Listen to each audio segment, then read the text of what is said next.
Querida Lu, vamos ya cerrando retos y el quinto reto, que es el escenario internacional, cierra con un broche de oro.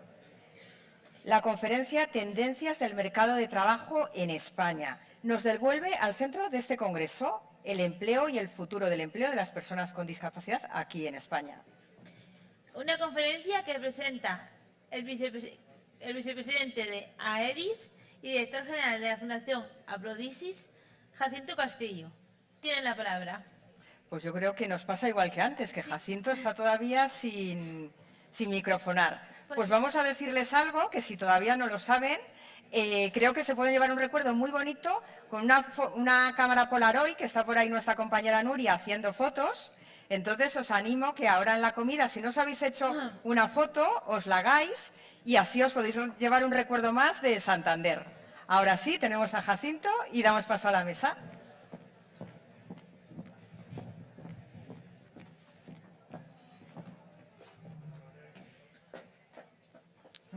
Hola, buenas tardes a todos. Ya estamos en la fase final del Congreso Internacional de Personas con Discapacidad y la verdad es que esta ponencia tiene su enjundia. Cuando he hablado con Belén, pues la verdad es que lo que nos va a transmitir es una información tanto apasionante como muy interesante. A lo largo de estos 2 días, pues hemos estado hablando de los aspectos fundamentales del empleo en las personas con discapacidad intelectual. Tanto dichos aspectos como otros más globales afectan a todas las personas que participan en el mercado laboral. El objetivo de esta presentación es analizar ese contexto a través de las tendencias globales que muestran el mercado laboral, tanto como es la robotización, la geopolítica, los cambios climáticos.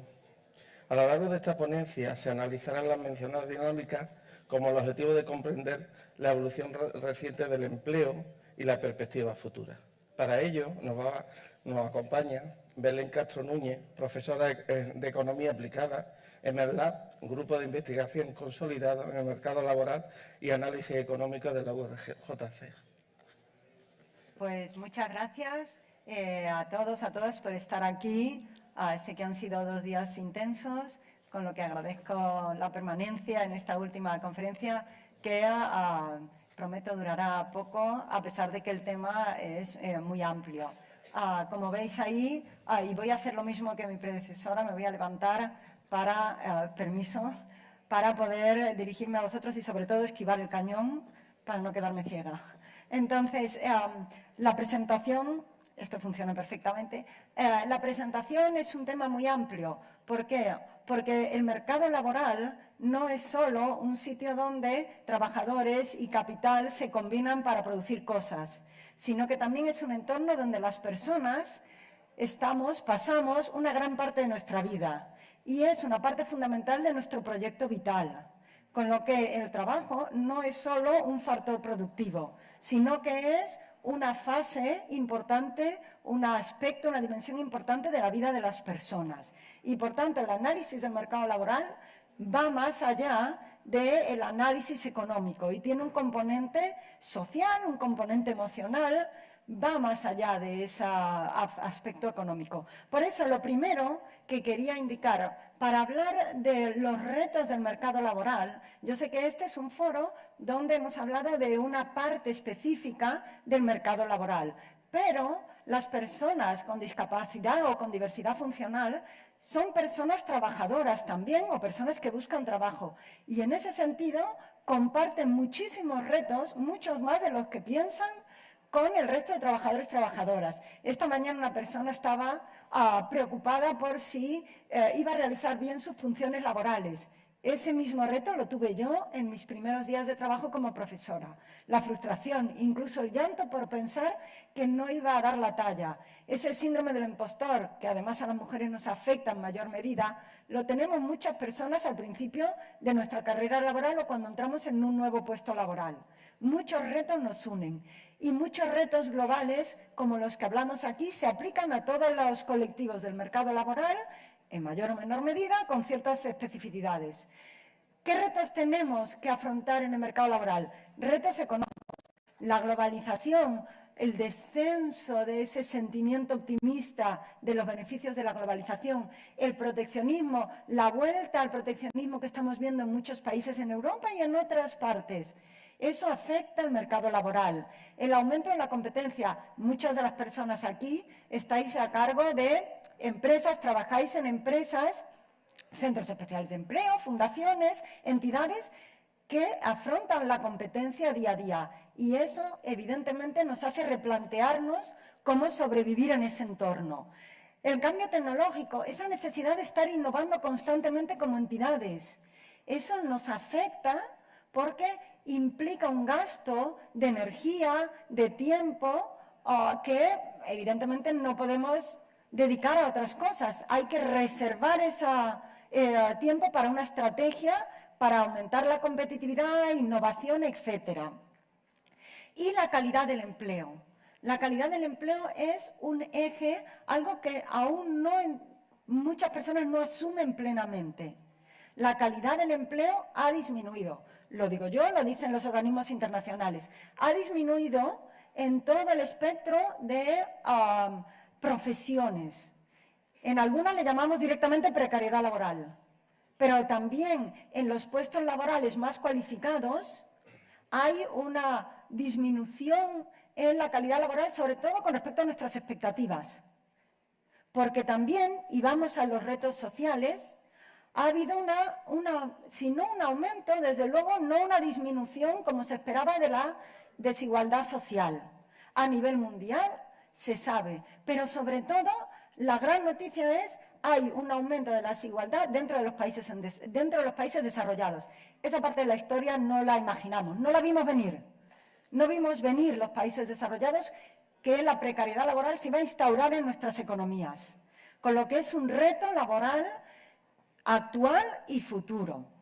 Las migraciones, por tensiones geopolíticas, migraciones económicas y migraciones medioambientales. Esas migraciones no hace falta que las describa porque las vivimos en primera persona, afectan al mercado laboral. Pero también afectan dos cosas que tienen un componente ya más personal. El cambio en los valores y los hábitos sociales. ¿Qué significa eso en el mercado laboral? ¿Qué papel tiene el mercado laboral en nuestra vida? Todas las personas, por suerte en muchos casos, ya no somos esclavos de nuestro trabajo, esclavos físicos, pero también estamos intentando no ser esclavos emocionales de nuestro trabajo. Ese cambio del rol del trabajo en nuestra vida afecta al mercado laboral. Lo afecta en las profesiones menos cualificadas y también en las más cualificadas. Con lo que eso lo incorporaré a lo que son los retos y también los problemas estructurales. Y la incertidumbre, tensiones geopolíticas, guerras, la famosa pandemia. Hay muchos elementos de incertidumbre que hacen que tomemos diferentes decisiones en términos laborales. Gente que ha decidido cambiar de profesiones. En otros países, gente que tiene como objetivo dejar de trabajar a los 45 años, algo que antes era impensable. Pero ahora hay gente que vive ese proyecto como intentar dejar de trabajar antes. Todos esos cambios de valores y hábitos sociales del empleo, qué consumimos, cómo lo consumimos, todo eso afecta al empleo. Y la incertidumbre, como he dicho, también. Retos demográficos, todo esto se vive en un contexto donde hay un envejecimiento de la población. No vamos a entrar en el debate, pero un aumento de la esperanza de vida y un descenso de la natalidad. Todo eso va a impactar, y ya está impactando, en la mano de obra disponible, pero también en nuestro proyecto vital sobre cuándo vamos a dejar de trabajar, si vamos a poder dejar de trabajar, qué renta vamos a tener cuando dejemos de trabajar, etc.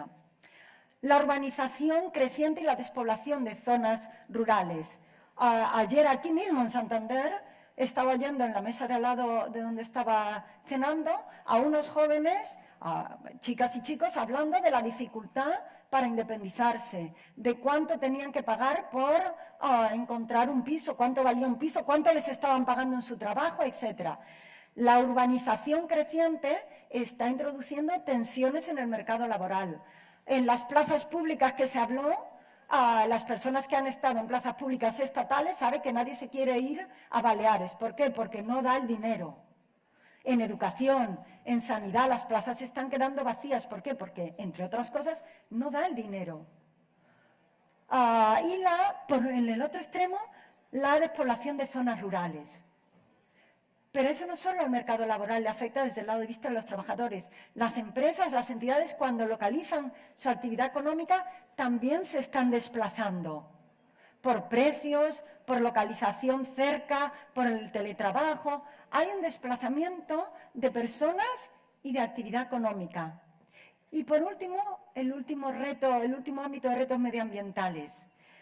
Transición energética. No he puesto cambio climático porque eso es como una nube que, en el buen sentido de la palabra, o en el malo en este caso, ocupa todo el ámbito, todo el cielo bajo el que estamos. Pero 3 retos puntuales: transición energética, oportunidades de empleo y sustitución de algunos empleos por otros, sectores que disminuyen su participación y otros que la aumentan.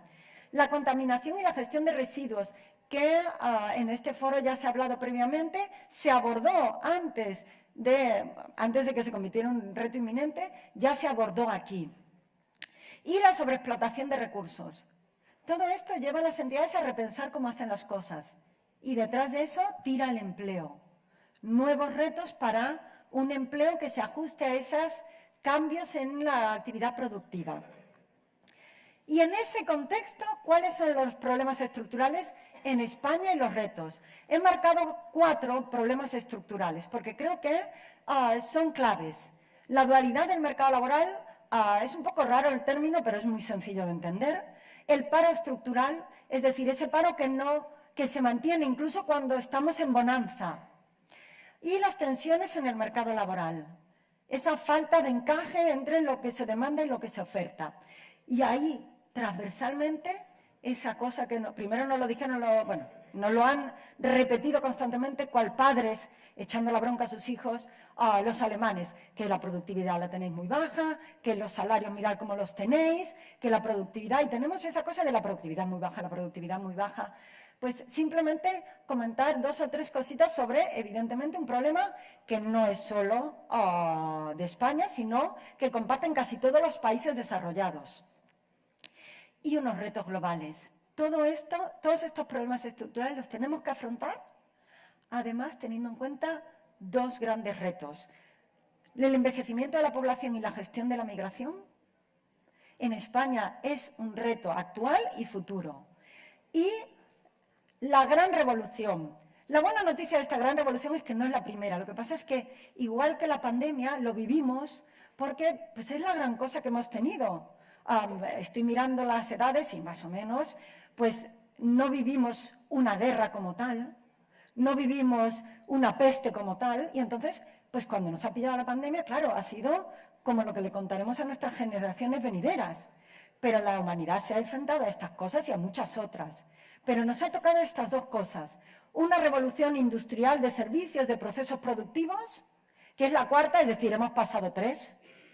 Y un envejecimiento de la población, una gestión de la migración, una gran reconfiguración de la población en los países desarrollados, que ya ha pasado otras veces, pero bueno, esta es la que estamos viviendo nosotros y nosotras.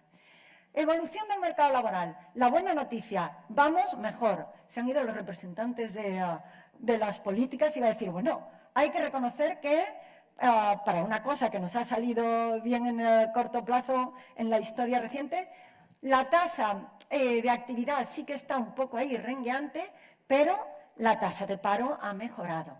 Y esta crisis la hemos sobrellevado mejor que otras. Y es una buena noticia. Para los que hemos vivido la anterior es una muy buena noticia. La parte menos interesante es que seguimos muy por encima de nuestros vecinos y vecinas.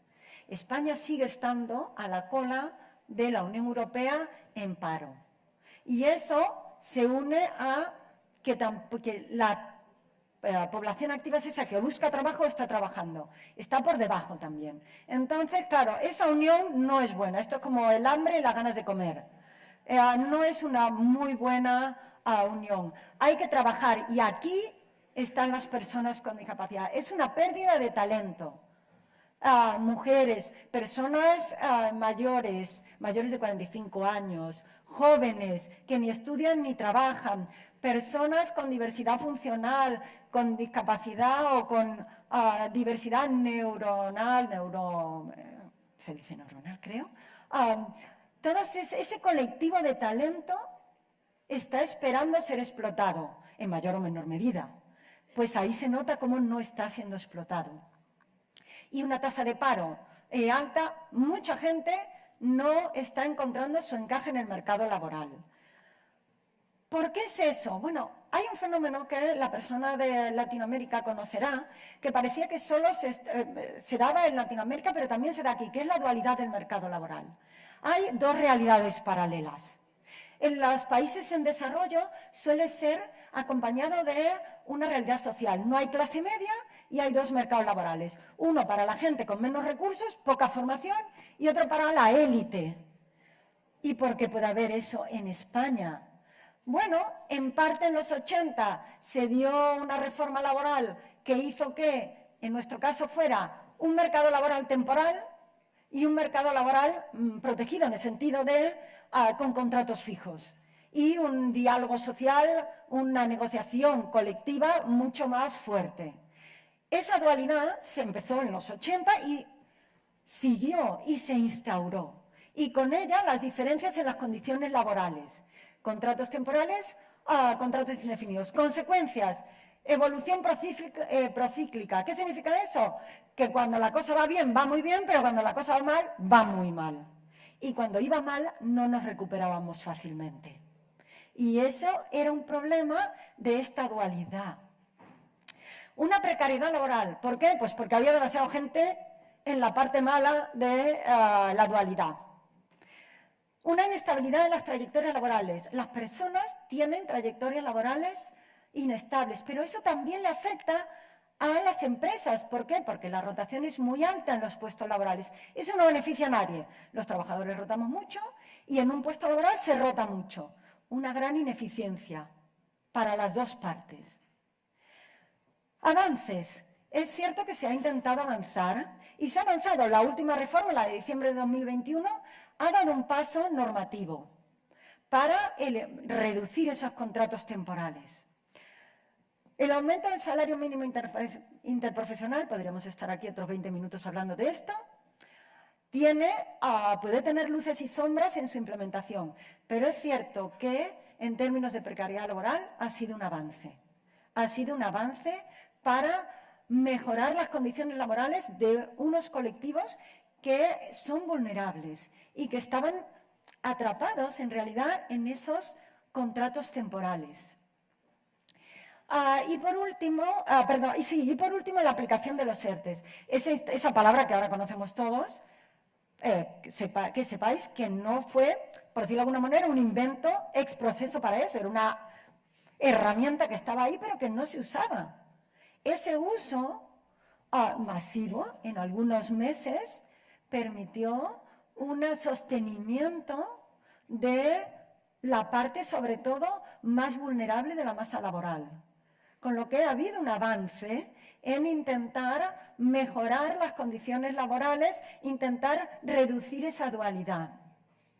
¿Cuáles son los retos?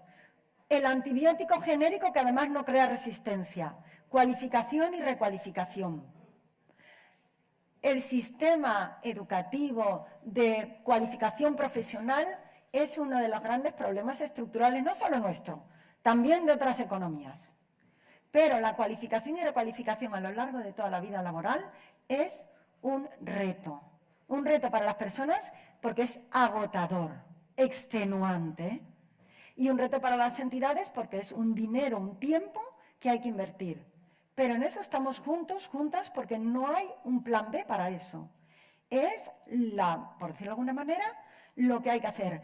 La cuestión es cómo incorporarlo a nuestras vidas y a nuestros tiempos. Tiempos de empresas y tiempos de trabajadores, trabajadoras. Avances en el marco institucional. Hay que seguir el ajuste fino de las normativas y la reducción de la precariedad. Hay que seguir trabajando en la reducción de la precariedad. Fijaros que la reforma laboral ha creado una un nuevo nicho de contratos que son los famosos permanentes, pero discontinuos, los fijos discontinuos. Eso va a ser lo que tendremos que analizar dentro de un par de años, bueno, 1 o 2 años, cómo se están comportando. Entre nosotros, fuera de récord, pueden convertirse en una buena herramienta o pueden ser los nuevos temporales, puede ser el nuevo mercado dual. ¿Cómo sabremos si es una u otra cosa? Cómo se aplique y ese ajuste fino del marco normativo. Los estudios que se están viendo ahora, ¿a dónde apuntan? A que evidentemente ha bajado la temporalidad, eso es bueno. Pero hay que ver ahora la precariedad real, la duración real. Ya se está viendo la letra pequeñita ahí, como por ejemplo en las razones para dar de baja contratos fijos. Hay una razón que está subiendo sospechosamente, que es la baja durante el periodo de pruebas. El periodo de pruebas va a haber que hacerle un ajuste fino. Y hay otras cuestiones también. Esa discontinuidad, ¿qué tan larga es? ¿Qué sostenimiento de renta podemos darle en esos periodos? Todo eso son los retos del ajuste fino, donde se va a ver la realidad en un par de años de la reducción de esa dualidad en el mercado laboral. El siguiente problema estructural, el paro. 2 grandes grupos. Los parados de larga duración, los que llevan más de un año, esas personas que les cuesta. Normalmente lo asociamos en nuestra mente a personas de más de 45 años. Y el paro juvenil. Gran pérdida de talento. El talento senior, la experiencia que se desaprovecha, y el talento joven, la fuerza, el ímpetu y sobre todo la adaptación a los tiempos nuevos. Es una caída de talento del mercado laboral importante. Consecuencias sociales. Ya sabéis, los jóvenes, esa falta de ilusión que empieza a caracterizarles. En algunos casos, por supuesto, pero es un sentir de la juventud. La pérdida de talento, como acabo de comentar, en las consecuencias sociales, de los parados de larga duración, esa descuelgue del mercado, la tasa de participación que comenté. La limitación del PIB potencial, esto es un término económico, pero ¿qué quiere decir? Pues que estamos por debajo de lo que podemos, porque desaprovechamos nuestra mano de obra. Y ojo, que nosotros la podemos desaprovechar, pero a lo mejor otros no. Y ahí ya perdemos talento e inversión. Lo hemos formado aquí para que produzcan en otros países. Ahí ya estamos perdiendo talento e inversión. Y las tensiones laborales, las tensiones añadidas en el mercado laboral, ese desencaje, sobre todo en la juventud, eso que dicen de a estudiar para terminar sirviendo, que está fenomenal, por supuesto, pero graduados en filosofía en el Starbucks o graduados en esto en una tienda de ropa low cost. La idea es un ajuste mejor. Avances. Es cierto que el paro ha mejorado, como acabamos de decir. Hay esa palabra tan bonita que hemos aprendido, hay una mayor resiliencia en el mercado laboral. Ha habido reformas que han intentado reducir el paro en jóvenes, por ejemplo, los avances en la formación profesional de los últimos años, el acompañamiento de algunos, el intento de la mejora del acompañamiento, la intermediación de los parados de larga duración. Como he dicho, el impulso de la formación profesional. Sin embargo, no ha sido suficiente. Ahora os enseñaré los últimos datos. No está siendo suficiente. Retos. Más antibiótico que no crea resistencia como medicina. Más cualificación, más recualificación. Ojo, no me refiero a esos cursos que uno hace como si fuera un robot. No, me refiero a un mejor diseño, a un replanteamiento de la cualificación y recualificación. Reducción de la precariedad. ¿Por qué? Porque en economía lo tenemos claro. Hay una cosa que se llama salario de reserva y es lo que te compensa. ¿Cómo lo hemos visto? Por ejemplo, yo que soy madre, si te cuesta más llevar al niño o niña a un centro educativo que lo que te van a pagar, no lo llevas. Porque ¿para qué? para ahorrar, para acabar con 200 euros al mes, prefiero estar con mis hijos, sea mujer o hombre, más mujer, desgraciadamente. Eso es el salario de reserva, ese coste de oportunidad. Eso está subiendo, perdón, eso sube conforme aumenta la precariedad. Es decir, el coste de oportunidad no me compensa. Eso hay que arreglarlo. Te tiene que compensar ir al mercado laboral. ¿En qué grupo? En el de mayor precariedad. Avances en el marco institucional. Hay mucho aquí. Hay mucho que trabajar. El acompañamiento que las personas con discapacidad piden lo comparten con los jóvenes, que realmente están perdidos muchas veces a la hora de encontrar un trabajo acorde con su cualificación. Las personas mayores o las personas de larga duración están totalmente desilusionados con el mercado laboral. Necesitan un mejor acompañamiento. Los servicios públicos de empleo tienen que mejorar. Hay un margen de maniobra ahí muy grande. Y el fomento del emprendimiento. El empleo público es una opción, pero no puede ser la opción prioritaria para nuestros jóvenes egresados o para las personas de formación profesional. Tiene que ser una opción de muchas. Tasa de paro. Como estos datos hablan por sí mismos, fijaros la cualificación. Y los jóvenes de 15 a 24 años con poca cualificación, en un 40% están en el paro. Eso como sociedad no nos lo podemos permitir, porque fijaros qué pasa a quien miramos siempre con un ojillo, Alemania. La diferencia entre los jóvenes y los mayores no es tan grande. Los jóvenes egresados y las personas mayores egresadas tienen prácticamente un 3% de paro. 2 con algo las personas de más de 24, 3 con algo las de menos. Fijaros nosotros, 19 las personas mayores, 7 con algo. Estamos perdiendo el talento joven. Todo el talento joven en general. Estamos perdiendo la juventud como talento. Y eso es algo que como sociedad no nos podemos permitir. La tasa de paro está íntimamente vinculada a la cualificación. Aquí estudios y luego cualificación.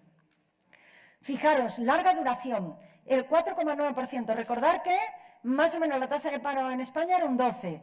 Pues 3-4 trabajadores de cada 10 son de larga duración. Tardan más de un año en encontrar trabajo.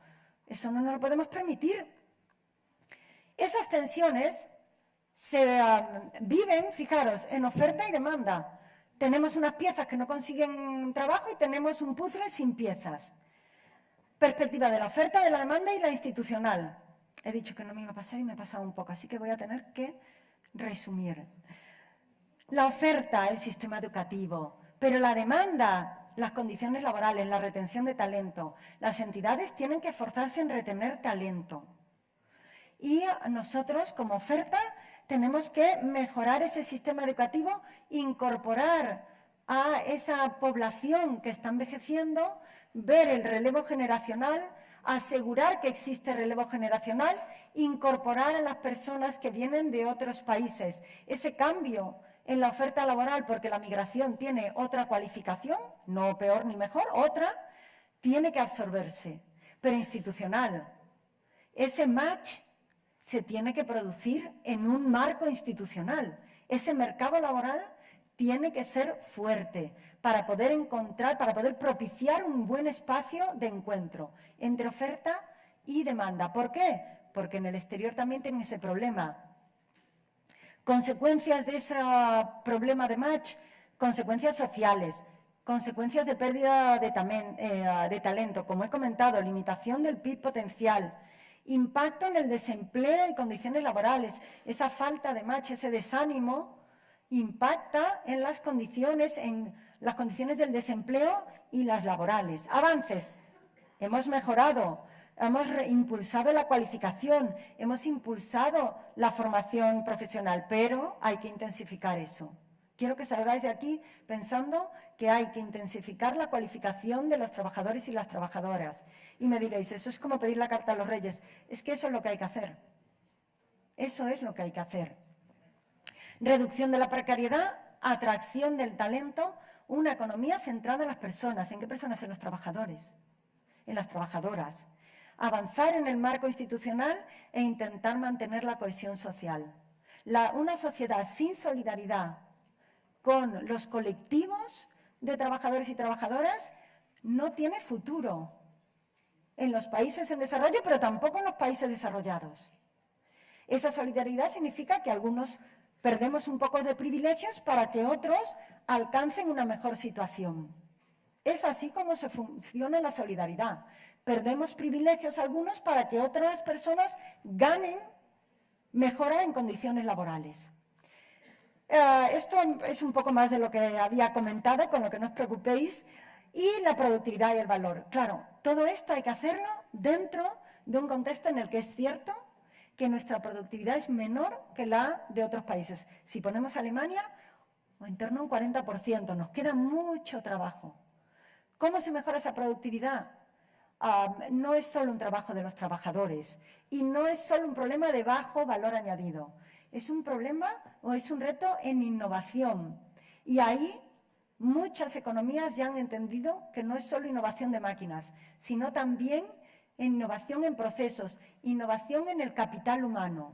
Es decir, cuando los trabajadores y trabajadoras piensan cómo mejorar su empresa. Entonces, precariedad laboral no está unido a que a mí me importe mejorar mi empresa. Solo cuando trabajadores y trabajadoras están comprometidos con sus empresas, participan en esa innovación. Y eso es un motor de innovación. Es un motor de innovación que en España nos ha costado o aún no tenemos del todo implementado. Y todo esto en un contexto de envejecimiento de población y gestión de la migración que ya he comentado. Por último, el segundo reto que tenemos, y sé que aquí hay mucha incertidumbre. La buena noticia es que no es la primera vez. La segunda buena noticia es que en general hay un consenso en que el resultado neto es una mejora del empleo, una creación de empleo neta. ¿Cómo se crea empleo neto? Sustitución de tareas y procesos. Es cierto que vamos a necesitar relocalizar mano de obra, pero esa relocalización no es la primera vez que la afrontamos. Hay que aprender de anteriores relocalizaciones en los 80. Recualificación.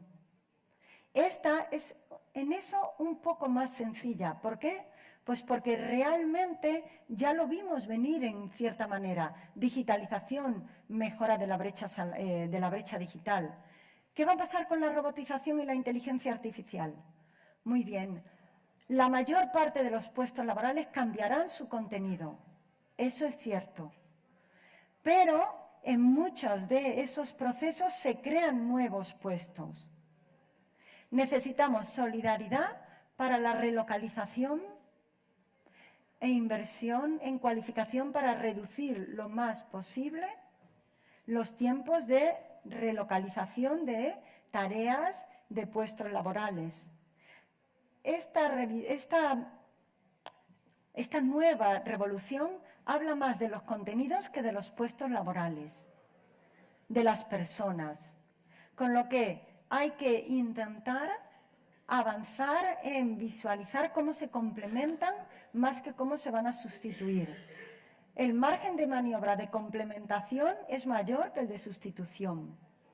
Con lo que la recualificación y la relocalización de la mano de obra va de la mano. Y reducir la incertidumbre. Las empresas tienen que empezar a revisar sus procesos para reducir la incertidumbre de sus trabajadores y sus trabajadoras, que en algunos sectores es muy amplia. Pues gracias, creo que me he quedado en 31 minutos o así, más o menos 30 minutos.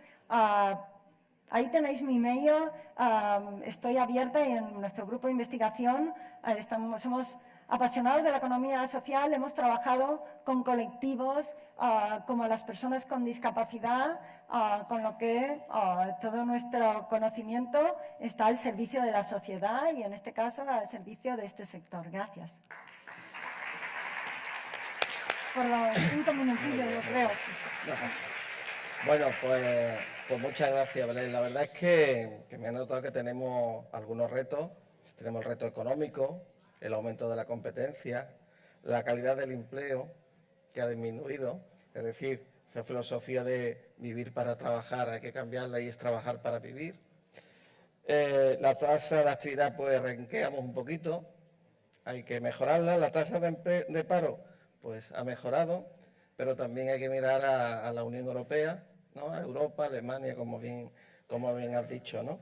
Luego también nos quedamos un poco más tranquilos cuando hablamos de la robotización. No es una amenaza, es una oportunidad, aunque también es cierto que tenemos que acompañarlo de una carga económica para poder transformar, ¿vale? Y poder recolocar también a aquellas personas que tienen problemas y que en este caso, pues... Luego, el valor añadido de los centros especiales de empleo, que también has hablado un poco de ello, ¿no? Nos quedan muchas cosas en el tintero. Es verdad que has dicho que cualquier pregunta que queramos hacer, pues lo podemos hacer pues, mediante las redes sociales y demás. Te agradezco el que hayas estado aquí con nosotros en este congreso. La verdad es que tenemos mucho trabajo, pero también nos podemos ir satisfechos con lo que tú has dicho en relación a la empleabilidad. Nos queda también hablar, pues, las personas vulnerables en estas casas, en las zonas rurales, las mujeres, las personas que se nos ha quedado ahí también, que es otra opción de mejora. Pues nada, Belén, muchas gracias y nos vemos en otro próximo evento que tengamos desde AERIS. Nada, muchas gracias a vosotros y a vosotras. Muy bien.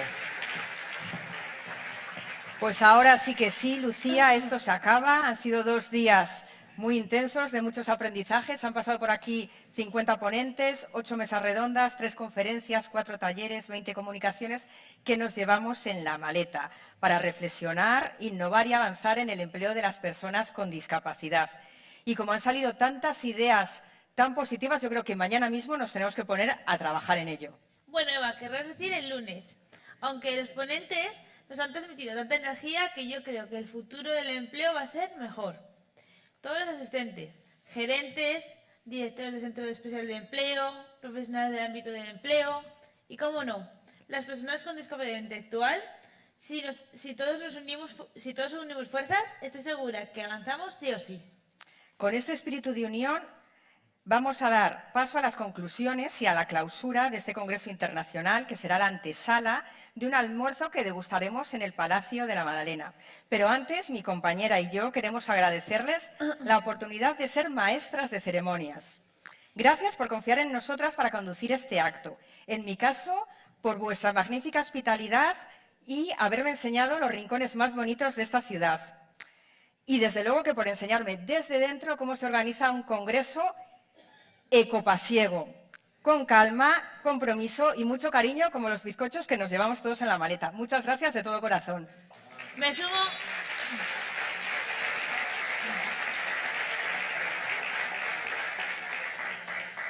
a las palabras de Eva. Y como dice el reto 3, hablar de empleo es hablar de oportunidades y las personas con discapacidad intelectual necesitamos oportunidades como esta para demostrar nuestra valía en ámbitos laborales como este.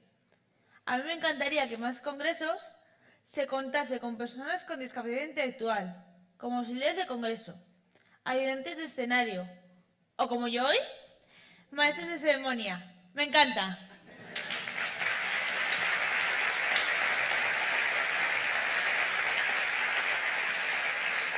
Ahora sí que sí, para que nos ilustren con las conclusiones, vamos a dar paso a Ana Martínez, vocal internacional de la Plataforma Estatal de Representantes de Personas con Discapacidad Intelectual y del Desarrollo de Plena Inclusión España, a Francisco Linares, gerente de Plena Inclusión Cantabria, y a Raquel Manjabacas, gerente de AERIS.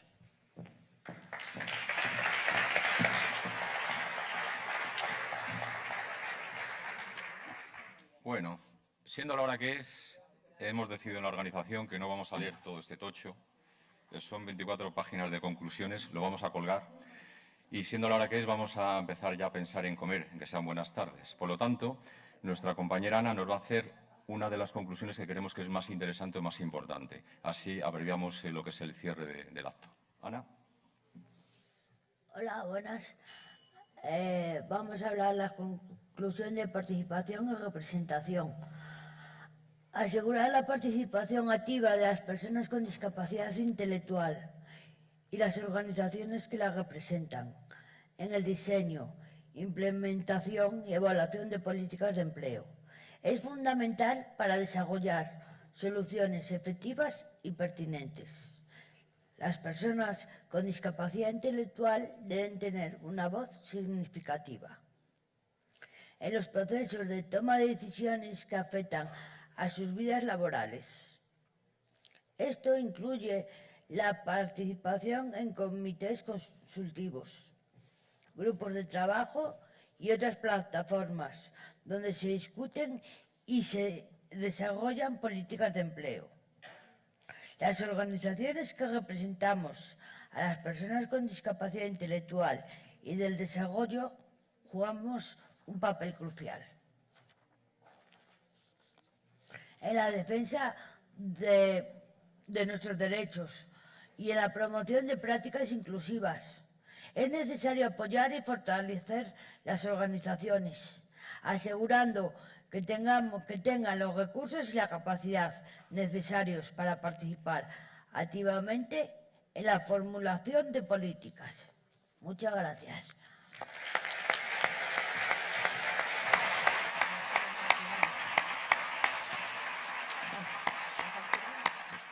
Antes de dar paso a Raquel, que nos va a leer los agradecimientos, a mí se me ocurre una conclusión que creo que vais a compartirla conmigo, que es que cada vez que hacemos congresos no hacemos buenos seguimientos, nos falta esa parte de hacer un buen seguimiento y una buena evaluación, y yo os propongo que dentro de 2 años, un par de años, nos reunamos aquí de nuevo en estas instalaciones, en este marco incomparable, y que hagamos esa evaluación. Y además, no 2 días, sino 5, y coger el fin de semana por medio, con playa, sol, montaña, que creo que es más beneficioso para las personas.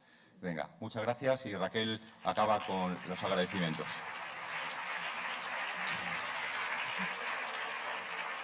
Me has dicho que en agosto. Que digo que en agosto para que podamos venir todos, no sea que perdemos la oportunidad.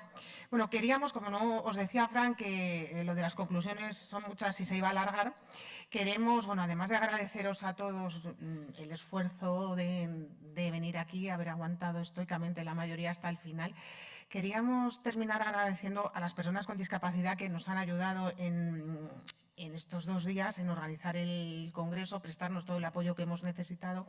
Entonces queríamos acabar con un aplauso a Isabel, a Jairo, a Germán, a Estela, a Javi, a Elena, a Javier y a Daniel.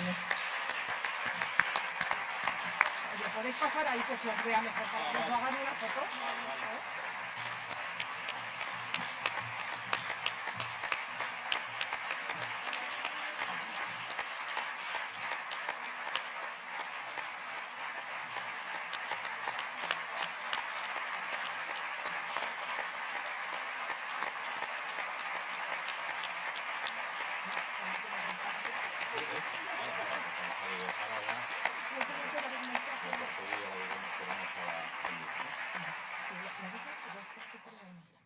Pues eso, muchas gracias por habernos hecho el trabajo de estos días tan fácil.